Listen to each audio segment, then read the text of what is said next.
Mais c'est formidable, c'est formidable. Écoutez, avant d'être prêt pour la sortie, gardons ce projet secret au cas où il y aura un os après. Thank you, please. Have a seat. Welcome everybody. Thank you so much.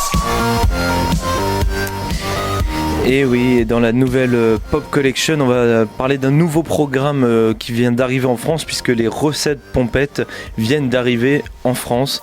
C'est une émission de télé canadienne qui a été diffusée en préalable sur la chaîne V, je crois que ça se prononce comme ça au Québec. Et donc chaque semaine, Eric Salvaille invite un nouvel invité pour cuisiner une recette qui devra ressembler le plus possible à l'original tout en buvant quelques shooters.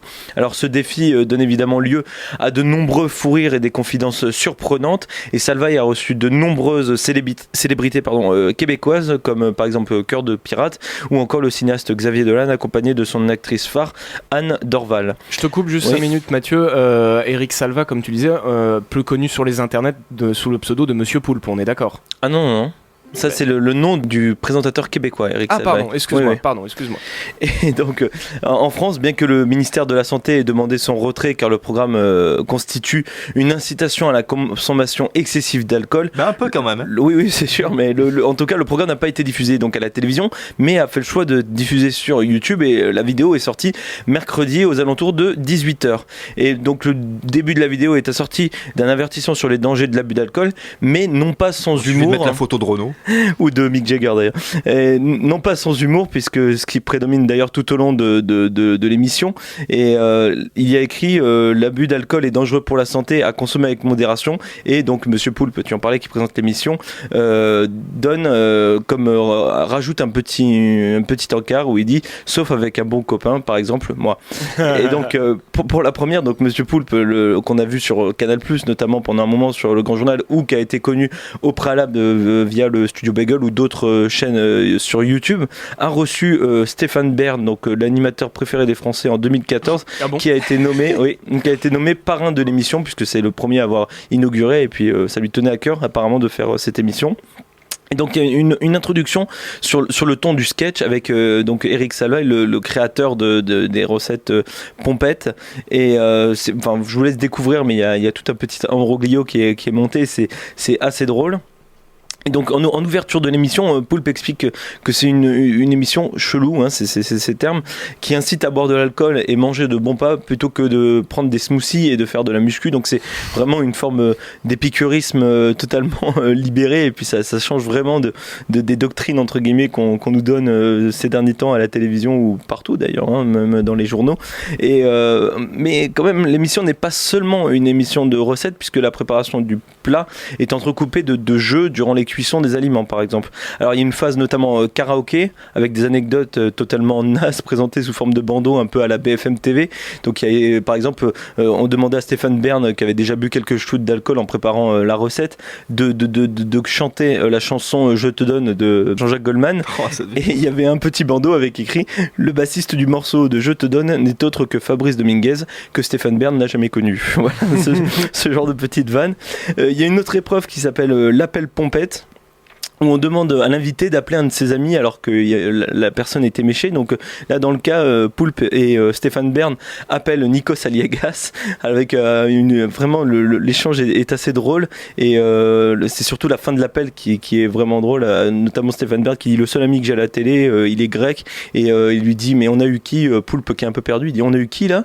Et Stéphane Bern dit Nikos Aliagas, et il y a une forme d'incompréhension. On sait pas si Poulpe se moque un peu de Bern ou si ils sont vraiment perdus, mais c'est vraiment drôle.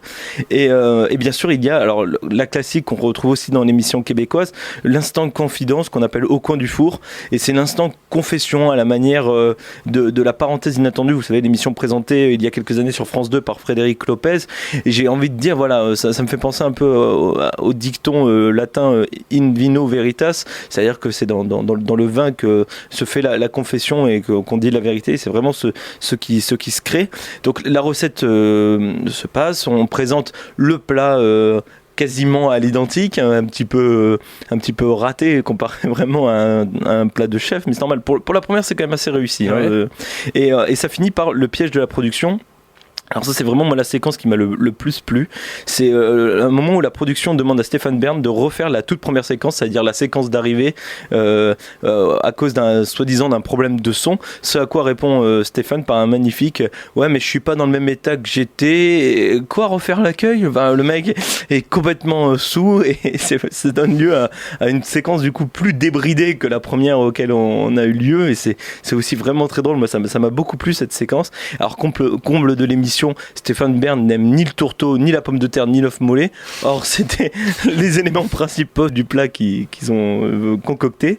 Et donc, pour le coup, je trouve que c'est une véritable émission originale avec un Monsieur Poulpe en plus assez convaincant dans ce rôle, un show un peu à l'américaine. Et si le programme n'est peut-être pas politiquement correct, on ne peut pas s'empêcher de rire, tout simplement. Et d'ailleurs, Stéphane Bern, dans le petit journal, a dit les jeunes ne m'ont pas attendu pour boire, ce qui est vrai. C'est pas, moi, je pense que c'est pas avec une émission comme ça qu'on incitera de plus en plus à consommer d'alcool. Je pense que c'est déjà assez fait comme ça. Les gens sont très influençables, tu sais. Oui, mais bon, là je pense qu'on est arrivé à un stade où les gens sont déjà assez informés à ce niveau-là pour que une vidéo YouTube ne renforce pas ce côté. Et bon, en tout cas, difficile de croire que les deux compères se soient sifflés une bouteille entière de vodka pur comme on essaie de nous le faire croire. Surtout que le spécialiste des têtes couronnées qu'est Stéphane Bern a confié qu'il ne buvait absolument jamais d'alcool, qu'il avait arrêté aux alentours de 20 ans. Donc on suppose qu'il y a un certain contrôle du tournage et des dires des invités gérés par la production. Et d'ailleurs l'animateur a admis toujours sur le plateau du petit journal qu'il a un peu triché. Il a déclaré « Je n'ai pas bu systématiquement mon verre. Le jeu est de faire croire qu'on boit mais qu'on ne boit pas. » Mais je n'étais pas ivre d'ailleurs, j'étais simplement pompette, joyeux. En tout cas, c'est un véritable succès pour l'émission, puisque hier, quand j'ai regardé le nombre de vues, c'était hier à 20h, il y avait 268 785 vues sur YouTube et un vrai relais de l'information sur Twitter. Et d'ailleurs, les producteurs des recettes pompettes ont déjà mis en boîte 2 autres numéros, mais laissent le mystère planer sur l'identité des futurs invités. Merci beaucoup Mathieu pour cette pop collection. N'oubliez pas de ne pas manger ni trop gras ni trop sucré, l'abus d'alcool est dangereux pour la santé. Mangez-bouger.gouv.fr.ta-mère. Bref, revenons sur l'idée. Alors, moi j'avais beaucoup entendu parler de ce concept. Je suis un petit peu partagé parce que à la base j'aime beaucoup Monsieur Poulpe. Monsieur Poulpe, c'est un des pionniers de l'internet français qui tournait déjà la web-série Nerds avant même qu'on sache que c'était une web-série, avant même que YouTube se développe autant. Alors c'était pas très bon, mais c'était drôle de voir un programme aussi différent et que tu le retrouvais sur internet, et ça date de 2006 ou 2007 je crois, donc au moment de l'explosion de la bulle internet populaire. Je l'ai vu après avec Davy Mourier, donc, qui joue aussi dans Nerds, dans le Golden Show, que moi j'aimais beaucoup. Puis il y a eu des disputes avec Ankama qui les produisait à l'époque, puis ils sont rejoints au studio Bagel, puis après sur Canal. Donc moi, Monsieur Poulpe, j'ai des sentiments assez... Je l'aime bien en tant que pionnier, en tant que personne très drôle. Je l'aime moins quand il est passé à la télé, bien évidemment. Et en soi, l'émission, je sais pas, me tentait pas parce que je trouvais qu'il y avait un côté un petit peu beauf, voilà, dans l'idée. Et le politiquement incorrect, je trouve, c'est pas politiquement incorrect. Je veux dire, pour moi, le picoler, pas picoler, je veux dire, si les gens n'ont pas envie de regarder, ils ne regardent pas. Ça, pour moi, ce débat-là n'a aucun intérêt. Oui, c'est un faux débat. Voilà, c'est un faux débat. Par contre, recevoir, il y a Nikos, il y a Stéphane Bern, ça c'est très politiquement correct. Puis ce sont des personnages télévisuels, soit depuis des années. Et je sais pas, le côté un peu beauf, genre on picole et on fait des petites blagues, etc. Ça me gênait un peu. Mais j'ai pas encore vu l'émission, donc mais je sais pas. Ça passe ressenti. Je suis assez d'accord sur le fait que le débat a pas vraiment lieu parce que ça reste quand même très gentil. C'est pas non plus des grosses murges qui se mettent. C'est juste un moment sympathique. Non, mais je pense qu'ils boivent moins d'alcool même que dans les escapades de Petit Renaud sur France 5 ou l'émission qu'il y a eu avec Gérard Depardieu qui avait été fait sur Arte où il s'enfilait du vin jusqu'à n'en plus pouvoir avec du jambon de Parme. Enfin voilà, c'était. Ouais. Et je considère que ça a eu sa place à la télévision, et bon, celle-là, vu qu'on présente ça sous forme de shot et que c'est une consommation d'alcool rapide et qui a pour effet en général de faire monter ton degré d'alcoolémie rapidement, là ça reste quand même gentil. Je trouve quand même c'est bon enfant, ça fait pas ce côté bof. Je trouve que ça fait vraiment tenter quelque chose de réussir une recette culinaire un peu sophistiquée. Ça fait pas bof parce que c'est Stéphane Bern. Attends qu'ils invitent Renaud. Non, mais je pense. Toujours debout. Il est où le couteau? Ça suffit. Je pense qu'ils ont fait le bon choix de Stéphane Bern puisque c'est quelqu'un qui est adoré par les Français, et en même temps le jeu, bon, c'est le jeu de la promo aussi pour les personnes d'en face. Je pense que c'est un bon coup de pouce aussi pour ces personnes-là de participer à ces émissions et d'aller peut-être chercher un public qu'ils n'ont plus à la télé ou qu'ils n'ont jamais eu, et d'aller chercher dans Internet de nouveau comme on en avait déjà discuté, la télé qui va un petit peu chercher sur internet parce qu'elle voit bien que c'est là où ça a touché, ça ne l'empêchera pas de crever selon moi. Mais bref, ça c'est encore un autre débat. Je verrai, moi je jetterai un œil à cette émission juste pour voir. Après, comme je te dis, moi j'ai un petit peu plus de mal avec Monsieur Poulpe depuis qu'il est à la télé en tout cas.